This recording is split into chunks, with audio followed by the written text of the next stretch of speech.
Assalamualaikum dan salam sejahtera. Kembali lagi bersama saya, Nizatul Iziani dan Nur Afifah, wartawan PSS Smart Channel. pada hari ini kami sangat berbangga kerana dapat bersama-sama dengan penceramah terkenal yang sangat sinonim di media-media sosial, Akhi Fairuz Al-Jengkawi.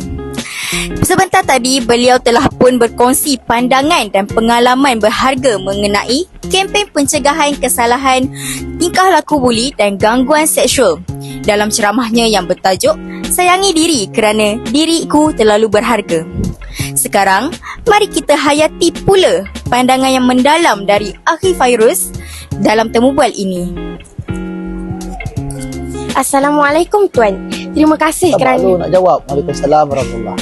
Okey, silakan. Terima kasih kerana sudi meluangkan masa untuk ditemu bual oleh kami, wartawan PSS Smart Channel. Baiklah, boleh kita mulakan dengan soalan yang pertama? Kenapa mula sekarang? Patut mula pada tadi lagi. Silakan. Okey. Apakah yang mendorong Akhi Fairuz untuk menjadi pempengaruh media sosial yang mengetengahkan isu-isu keganasan seksual dan buli serta yang berkaitan? Pempengaruh media sosial. Pempengaruh media sosial tu macam mana sebenarnya? Boleh saya tanya balik pada MC. Siapa yang awak rasa pengaruh yang bawa pengaruh yang baik pada masyarakat dalam social media? Bagi saya lah, Zidane kalau MC Yang kenal. pantun-pantun tu. Ya. Okay. Bagi ni? Yang ni? Sama jugalah. Sama? Sebab dia memberi ilmu dalam video-video dia. Okey, baik. Satu benda yang nak beritahu dulu bila orang nak menceburi dalam bidang populariti kan, social artis, nyanyian ya, maka mereka ni banyak akan pergi pada televisyen lah ataupun program reality TV. Orang tak tahu kot Akademi Fantasia tahu ke? Tahu. Itu cerita dulu kan.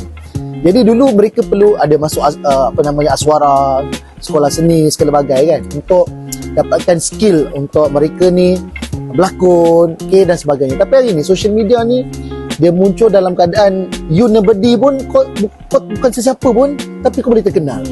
Jadi saya ni niat asal menggunakan social media awal-awal dulu kita orang zaman Facebook, Friendster tahu? Tak tahu. Sian, MySpace tak tahu kan? MySpace pun. Di zaman dulu lah.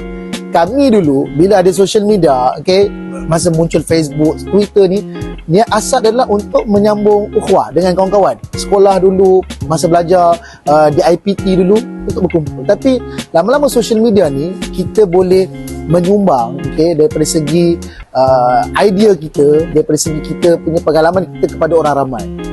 Jadi kenapa saya berkongsi tentang topik ni berkaitan dengan gangguan seksual, isu buli, tentang pornografi, LGBT, semua banyak bermula bila mana saya bekerja dengan satu konsultan yang mereka ni ada rumah bimbingan remaja perempuan. Nama dia Raudatus Sakinah. Pernah dengar tak? Tak pernah. Dulu masa saya datang kat Smart tahun 2011 tu, saya program bersama dengan mereka kat sini 2011. Nama program tu Anda Bijak Jauhi Zina. Tapi Raudatus Sakinah ni, mereka ni ada rumah bimbingan remaja perempuan. Remaja perempuan umur 12-25 tahun yang mereka ni masuk kat situ sebab hamil luar nikah. Dia orang pregnant, dah jana pregnant, dia kata satu masuk pregnant, dan mereka ni adalah budak-budak yang menjadi mangsa kepada masalah dalam rumah, kat sekolah, kawan-kawan, macam-macam lagi lah, masuk pregnant dan tak tahu tentang kenapa mereka boleh mengandung. Itu yang menimbulkan saya punya detik saya mula berkecimpung dalam bidang ni lah. Lepas tu berkongsi dalam social media, educate parents berkaitan dengan isu-isu kenapa budak-budak sampai boleh pregnant, apa berlaku, ada masalah pada lack of education. Anak-anak tak tahu tentang sex education, tak diajar. Jadi kita berkongsi cerita-cerita yang kita dapat. Lepas tu orang rujuk kita pula jadi mangsa gangguan seksual, kena kacau kat sekolah dengan kawan-kawan kat asrama, macam-macam cerita. Dalam isu buli ni pula, saya bila kaitan dengan gangguan seksual, dia satu bentuk pembulian juga. Lebih daripada gangguan seksual tapi bersifat buli seksual. Dan buli ni dia memang sangat dekat dengan isu gangguan seksual ni juga, disebabkan dia ada kaitan kepada mangsa ni, takut, trauma, dan alami masalah kesihatan mental dan segala bagai. Jadi itu sedikit permulaan lah. Dan apa saya kongsi pada pelajar tadi tu, kebanyakannya berkaitan dengan pengalaman yang lepas, ya, yang berjumpa dengan tak tahulah berapa ramai, mungkin dah jutaan pelajar seluruh Malaysia dah. Okey, tu sedikit perkenalan. Baiklah. Akhi, bolehkah saya kemukakan satu soalan juga? Soalan yang kedua lah. Soalan yang kedua lah. Bagaimana Akhi Fairuz melihat pentingnya kempen pencegahan kesalahan tingkah laku, buli dan gangguan seksual di kalangan remaja? Satu benda kena faham, kempen ni siapa yang buat? Siapa yang mulakan kempen ni? Kerajaan? Spesifik siapa? Bawah kementerian apa? KKM. KKM? No, KKM kempen pasal vape, kan? Pasal kesihatan. Bukan Kementerian Wanita Keluarga, bukan. Kementerian apa? Pendidikan. Sekolah ni Kementerian Pendidikan. Ya, tepuk tangan sikit untuk kawan kita ni. Kenapa Kementerian Pendidikan bawa kempen ni ke sekolah-sekolah? Sebab YB Fadlina ni sebelum dia jadi menteri, dia dulu adalah aktivis kanak-kanak. Dia dulu banyak terlibat dengan kes budak-budak kena cabul, pelajar-pelajar jadi mangsa, kes penderaan. Jadi bila dia ni ada pengalaman ketika di zaman aktivis dulu, okey, maka bila dia jadi sebagai menteri, dia bawa kempen ni untuk masuk ke sekolah.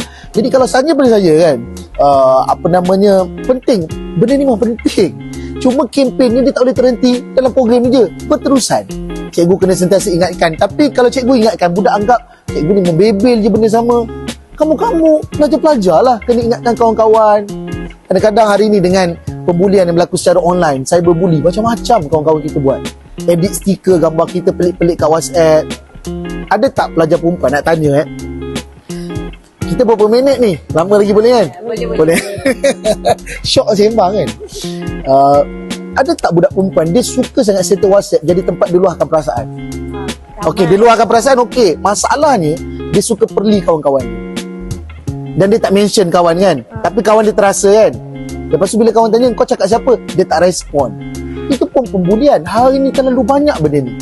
Okey, apatah lagi kat sekolah jadi mangsa buli, kat dalam internet pun jadi mangsa buli. Kena berterusan. Jadi kalau bila kementerian bawah YB Fadlina sebagai Menteri Pendidikan bawa kempen ni untuk ke sekolah, guru berperanan, pelajar berperanan, dan benda ni kena mula dalam rumah kita jugalah, sama adik-beradik kita, kawasan kejiranan dan sebagainya. Kena berterusan, bukan untuk tahun ni saja. Kena lagi dan lagi. Itu sedikit lah yang saya boleh beritahu. Memang benda ni penting lah. Termasuk buli dan juga isu gangguan seksual tadi. Ahi, apakah strategi atau pendekatan yang Ahi gunakan dalam ceramah Sayangi Diri Kerana Diriku Terlalu Berharga sebentar tadi untuk memberi kesedaran kepada murid-murid dan guru-guru terutamanya di SMK Abdul Rahman Talib? Saya tak nak jawab. Apa strategi saya guna tadi? Apa dia yang saya guna bila saya bersama dengan pelajar tu? Bahasa antara pelajar tu kena guna bahasa kamu lah. Kan? Pisang, selek, kan? Kau ni ni docoy, garco, kan? Bahasa korang lah. Lagi apa lagi? Bila mereka tak berani untuk cakap ke depan, saya minta mereka buat apa? Memberanikan diri untuk menulis. Kan? Jadi dia macam ni. Bila bersama dengan pelajar macam usia remaja, mereka ni dia banyak cerita, tapi dia akan select siapa mereka nak cerita. Kan? Dia ramai kawan, bukan semua kawan dia akan dengar cerita, dia akan cerita pada kawan dia. Tapi kenapa mereka ni berani datang depan bercerita? Sebab dia rasa botak ni faham aku. Kan? Pakcik botak ni faham aku ni. Kan? Bila saya cakap, dia kata dia ni cerita pasal macam diri aku lah. Kan? Bila kawan tulis, ni cerita pasal aku jugalah. Jadi bila bersama dengan pelajar ni, terutama remaja yang sedang membesar sekolah menengah, kena memahami mereka ni macam mana trend mereka, kan? Dengan alamat je. Tadi tak sempat nak buat alamat dengan diorang tadi kan. Tapi nak beritahu bila dengan pelajar ni, memang satu kena menggunakan bahasa yang budak-budak faham, dan yang paling penting kena jadi orang dewasa yang boleh bimbing mereka ni atas sudut pandang orang dewasa. Bukan meraihkan mereka jadi macam budak-budak juga. Tegur. Tapi paling penting untuk program bersama dengan pelajar ni kena maksimumkan. Kena ada audio, kena ada video, kena ada slide, kena bergerak, kena aktiviti. Itulah antara teknik ataupun strategi yang patut dilakukan. Baiklah, seterusnya, adakah Akhi Fairuz mempunyai pengalaman peribadi atau cerita kejayaan yang ingin dikongsi berkaitan dengan mesej sayang diri dalam konteks pencegahan kesalahan tingkah laku buli dan gangguan seksual? Kejayaan ni yang menyakitkan adalah banyak. You nak expect apa? Kes bully dengan gangguan seksual. Apa kejayaan? Kejayaan tu kalau ada orang tu refer pada saya, beritahu apa yang berlaku, kita bantu dia untuk report polis, kes naik kat mahkamah, pesalah tu dihukum penjara. Itu kejayaan. Tapi untuk dapatkan kes-kes macam ni berjalan dengan lancar sampai dihukum pada pelaku, memakan masa yang panjang. Okay, difitnah tu banyak difitnah, macam-macam benda yang kena dapat kes yang pelik-pelik. Adik sepupu buat dengan sepupu, lepas tu laki dengan lelaki, asrama tu. Bila tanya saya tadi apa kejayaan, saya rasa tak banyak kejayaan yang dapat. Yang dapatnya stres. Dapat dia tak ada rambut sebab stres banyak dapat handle kes yang macam tu. Awak bayangkan kes budak perempuan sekolah agama saya dapat kan, hafal Quran, budak yang setiap semester dia budak IPT kan, dapat anugerah dekan. Budak pandai tak? Tapi bila kenal dengan lelaki, habis kan, sampai tahap bagi video tak berpakaian kan, hantar benda-benda yang tak sepatutnya. Nak bagi tahunya, kalau cerita kejayaan saya rasa tak payah cerita lah. Nak beritahu apa consequences, apa nak panggil bahasa Melayu kesan ataupun apa yang saya alami bila saya berada dalam bidang ni. Memang kat sekolah nampak fun bila cerita kelakar lah abang ni kan, tapi realitinya bila saya habis program, budak-budak bila cerita dengan saya, semua cerita-cerita menyedihkan. Seperti kawan-kawan kamu cerita tadi dalam kat whiteboard tadi, menyedihkan yang banyak. Sebab itu bila kamu remaja, nak beritahulah para penonton, kalau kawan-kawan kita tengok ni kan, bila masuk zaman remaja ni, faktor kawan-kawan tu sangat penting sebenarnya. Okay, kau berkawan dengan siapa, cara kawan kau bercakap, apa pengaruh yang kawan bagi, kawan-kawan isap vape kau isap vape ke tak, semua tu sangat berperanan. Kalau tak nanti mereka banyak memendam, dan bila mereka meluahkan macam-macam cerita yang tak sepatutnya. Jadi saya harap kalau nak cerita perkejayaan, saya mengharapkan suatu hari nanti pelajar-pelajar seluruh Malaysia ni ada kesedaran tentang benda-benda seperti ini. Kita cakap macam mana bully, muncul nanti viral isu-isu bully, kena tumbuk, kena sepak, kena terajang. Kita cerita tentang gangguan seksual, ada budak kena ganggu nanti kan. Sebab yang mengganggu ni boleh jadi sama jantina, lain jantina. Kadang-kadang kes melibatkan guru dengan pelajar. Hari tu kan ada kes budak kahwin dengan cikgu kan, sampai kena tangkap lah kan. Tak begitu, benda ni real yang menyakitkan lebih banyak. Tapi kejayaan tu akan muncul bila mana kesedaran ni ada dalam masyarakat, dan muncul budak-budak kat TikTok yang buat konten untuk educate kawan-kawan ni. Korang berdua ni tengah-tengah ni rakan-rakan ni. Itu kejayaan.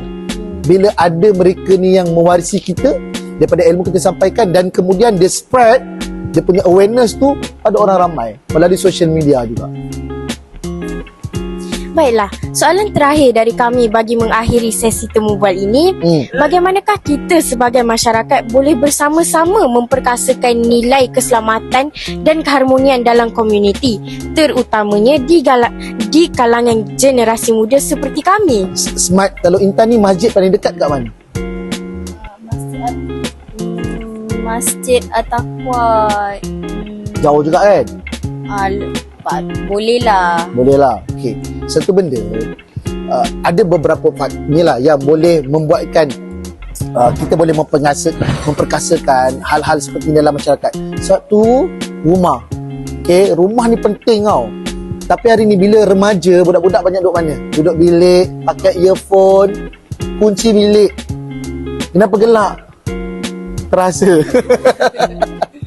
Ya, jadi kalau dalam rumah sendiri tidak ada komunikasi dengan mak bapak, dan mak bapak ni nak cakap dengan anda berdua, kamu berdua kan, bila anak dan remaja, komunikasi itu memang akan kurang.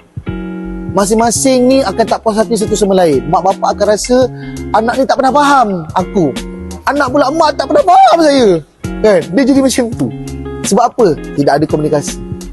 Masing-masing hal masing-masing.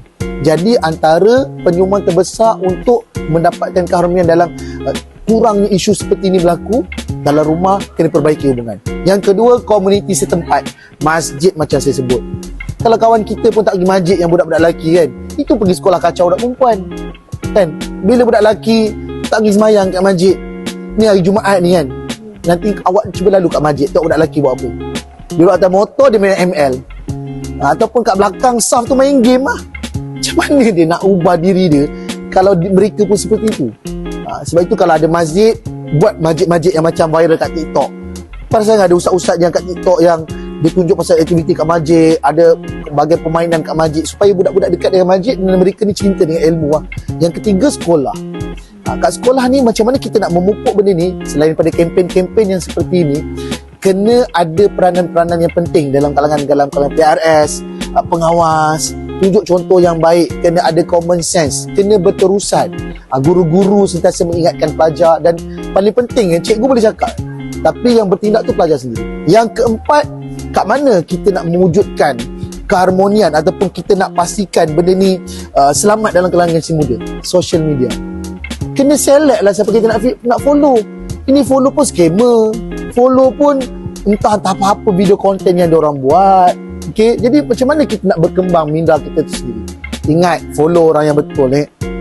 Tak payah follow Aisyah Khalid. Tak payahlah follow Ali Irfan ke, Aman Hazan ke.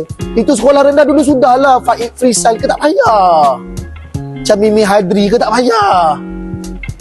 Paling kurang follow saluran ajar, Faktau ke, apa Zidin tadi ke, Khairul Amin ke, Sofian ke. At least bila kamu ni follow orang yang bagus, kamu akan cintakan ilmu pengetahuan. Kalau tak, mengapa lah kat sekolah? Kan? Macam jauh kita cerita ni kan. Itu je lah yang saya boleh beritahu. Wallahualam. Alhamdulillah. Terima kasih Akhi kerana berkongsi pandangan dan pengalaman yang bermakna kepada kami. Terima kasih kepada penceramah kami pada hari ini, Akhi Fairuz Al-Jengkawi, kerana berkongsi pandangan yang mendalam dan bermakna dalam ceramah Sayangi Diri kerana diriku terlalu berharga. Pesanan beliau dalam ceramah dan sesi temu bual tadi mengenai pencegahan kesalahan tingkah laku buli dan gangguan seksual adalah sangat penting untuk diteruskan dalam masyarakat kita. Sekian dari kami, Nizatul Iziani dan Nur Afifah dari PSS Smart Channel. Assalamualaikum dan jumpa lagi pada episod seterusnya. Jaga dan sayangi diri anda. PSS Smart Channel, the best.